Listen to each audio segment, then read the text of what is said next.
नमस्कार, मी ॲडव्होकेट स्नेहा दीक्षित नवीन व्हिडिओमध्ये आपणा सर्वांचं स्वागत करते.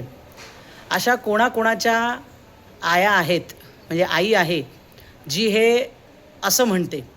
बघा, आत्ता माझं एक डायव्होर्स पिटिशनचं ड्राफ्टिंग चालू आहे आणि आज मी त्या मुलाला फोन केला की बाबा रे, मी जे पिटिशन पाठवते ते तू वाचून घे आणि मग रविवारी आपण त्याच्यामध्ये काही बदल आहेत का, काही तुला चेंजेस वाटत आहेत का, तर त्याच्याकरता आपण 2 तास सोबत बसूया.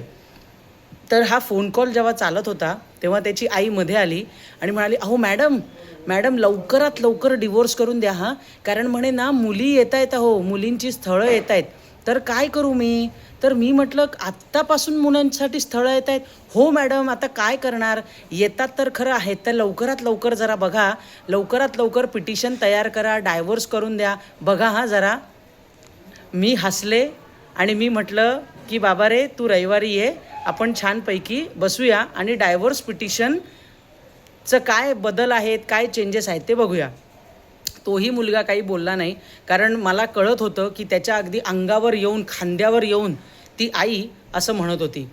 कोणाकोणाची आई आहे अशी, ज्यांचेही डायव्होर्सेस होतात किंवा ज्यांचीही मुलं ह्या कौटुंबिक न्यायालयाच्या आतमध्ये शिरकाव केलेली असतात आणि ज्यांचं कोणाचं ही प्रोसेस चालू असते, त्यांना इतकी पॅरेंट्सना घाई लागलेली असते की कधी एकदाचा माझा मुलगा ह्या गोष्टीतनं घटस्फोट घेतो आणि लगेचच्या लगेच मी दुसऱ्या लग्नामध्ये त्याला अडकवते. मला मान्य आहे, पॅरेंट्सची एक जबाबदारी असते. पॅरेंट्सना वाटतं की आपल्या मुलाचं लग्न व्हावं, मुलीचं लग्न व्हावं, त्यांचा छान संसार व्हावा. परंतु एक लक्षात घ्या, डायव्होर्सची प्रोसेस ही काही अशी चुटकीसरशी भाजी बनवण्यासारखी नाही आहे, है ना.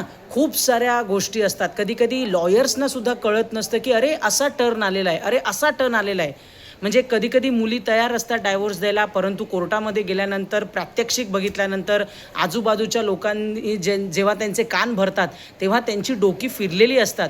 हीच गत मुलींच्या बाबतीत देखील असते. त्यामुळे लक्षात घ्या, मानसिकता तुमची अशी पाहिजे की डायव्होर्स प्रोसेस आहे, त्याला वेळ लागणार आहे. माझं असं एक मत असतं की डायव्होर्स घेतल्यानंतर 1 वर्षाच्या गॅपनंतर तुम्ही लग्न करा. अधेमध्ये त्या फ्रस्ट्रेशनमधून तो जो एक प्रकारचा आपल्यावर इम्पॅक्ट झालेला असतो त्याच्यातनं बाहेर पडा. खूप लोकांना फिअर असतो की अरे, मी दुसरं लग्न केलं तर ते सक्सेस होईल की नाही, परत त्या नात्यामध्ये मी गुंतलो, परत तोच नवरा झालो, तीच बायको झाले, तर दुसऱ्या लग्नाची जबाबदारी देखील मला छान प्रकारे निभवता येईल की नाही, ह्या कुठेतरी ट्रॉमामध्ये ती मुलं असतात किंवा मुली असतात.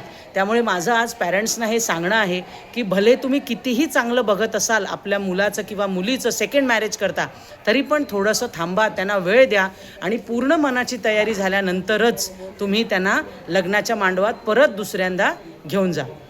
कोण कोण आहेत अशा आया किंवा काय तुमचे अनुभव असतील ते मला कमेंट्स बॉक्समध्ये जरूर सांगा. थँक्यू.